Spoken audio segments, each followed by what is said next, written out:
কামারবাগ আত্মহত্যা কেন্দ্র জাতীয়তাবাদের একটা ঐতিহ্যগত জায়গা, যেখানে বীর ছুড়লে জাতীয়তাবাদ অর্থাৎ বিএনপির মাথায় পড়ে। এটা আমি বারবারই বলছি, আমি জানি, যেহেতু আমি এদের এই গ্রামের এই পাশের গ্রামের ছেলে, কিন্তু সেই রামারবাগ গ্রামে দাঁড়িয়ে আজকে বিএনপির জন্য, ধানের শীষের জন্য, কালাম্বার জন্য একবার অকাতরে ভোট চাইতে হবে, সেটা আমি চিন্তা করি না। আমি জানি এই আতাগড়া কেন্দ্র, বিশেষ করে আতাগড়া এবং আতাগড়া দক্ষিণাংশ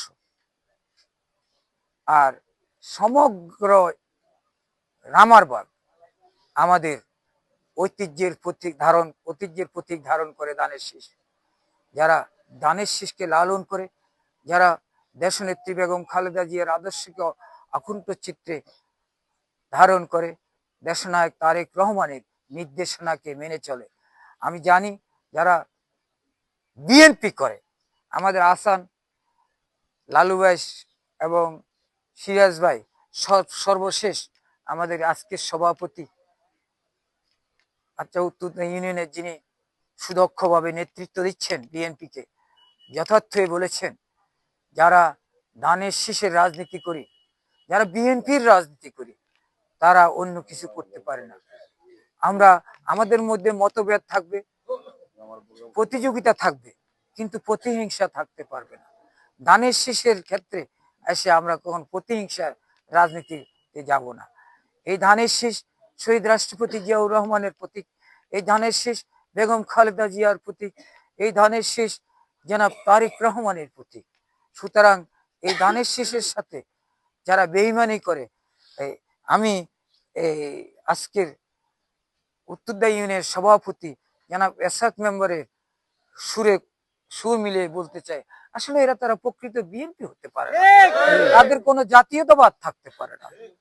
আমি আমি ব্যক্তিগতভাবে একজনকে অপছন্দ করতেই পারি, সেটা আমার স্বাধীনতা, কিন্তু ধানের শীষকে তো আমি অবহেলা করতে পারি না, অস্বীকার করতে পারি না, সেটা আমরা করতে দিতে পারি না। আমার উদাত্ত আহ্বান থাকবে এই রামারবাগবাসীর প্রতি, যে রামারবাগের মানুষ সত্যি অধিকাংশ, কিছু বাদে, কিছু সন্ত্রাসী বাদে, অধিকাংশে জাতীয়তাবাদী দলের আদর্শে উজ্জীবিত।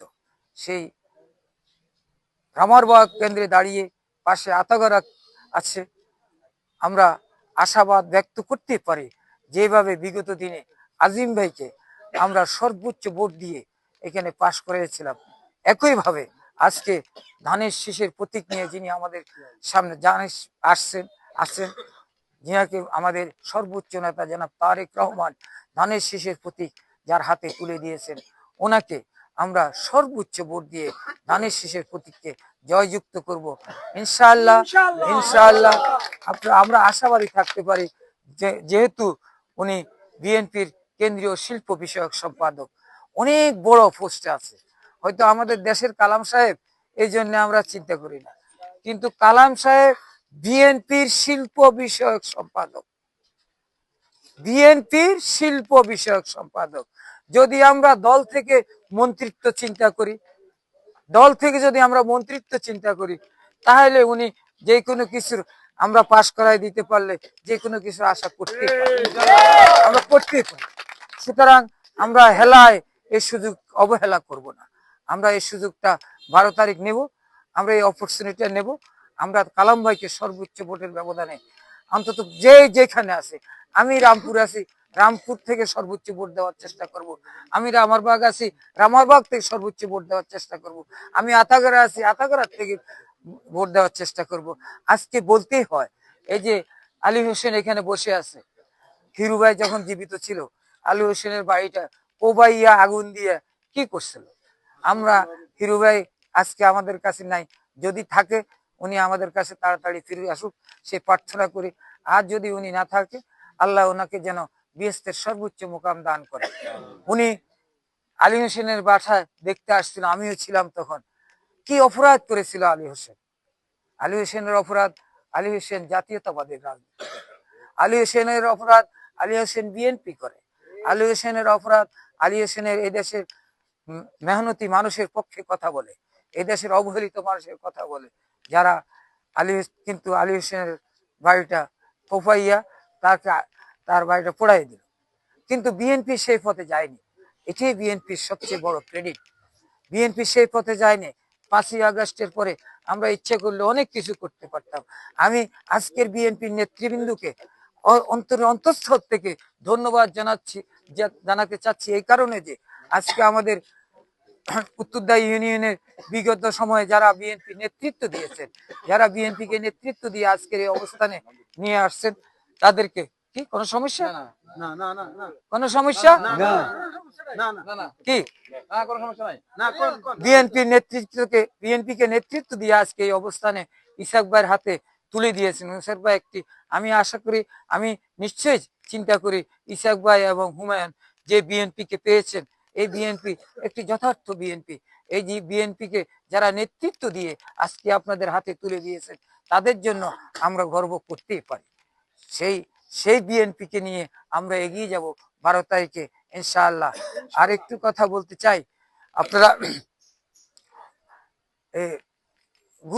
গুপ্ত বাহিনী যারা গত 17 বছর আমরা সম্মুখ সমরে থেকে আন্দোলনকে নেতৃত্ব দিয়েছিলাম, আমরা আমি নিজেও পুলিশ হত্যাকাণ্ডের আসামি। যদি পট পরিবর্তন না হতো এতদিনে আমি কট হয়ে যেতাম। আমি পুলিশ হত্যাকাণ্ডের আসামি, মাপ নাই, একেবারে নিশ্চিত মৃত্যুদণ্ড। কিন্তু আল্লাহর অশেষ রহমত, 17 বছরের আন্দোলনের ফসল, অতঃপর ছাত্র জনতার বিপ্লবের মাধ্যমে যে ফ্যাসিস্ট হাসিনাকে আমরা পরাজিত করে বিদেশের মাটিতে এখন পালাই আছে, আল্লাহর অশেষ রহমত থাকার কারণে আমরা এখন আপনাদের সামনে বক্তব্য দিতে পেরেছি।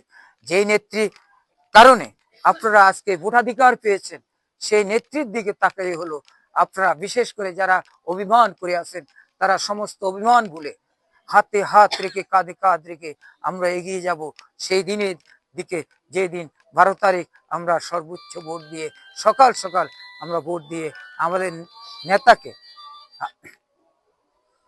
নেতৃত্বে আসীন করে আমরা ঘরে ফিরব, সেই প্রত্যাশা ব্যক্ত করে আমি সবাইকে আবারও ধন্যবাদ জানিয়ে আপনাদের প্রয়োজনে আমি আবার আসব। আমার হাজারো ব্যস্ত থাকা সত্ত্বেও যেহেতু এই দেশের এই ইউনিয়নের সন্তান, আমি আসব, আমি আপনাদের সাথে থেকে ভোটাধিকার প্রয়োগ করব, আপনাদের সুখ দুঃখে থাকবো, সেই প্রত্যাশা রেখে আমি আমার বক্তব্য শেষ করছি। খোদা হাফেজ। বাংলাদেশ জিন্দাবাদ। ধন্যবাদ রহিম ভাইকে।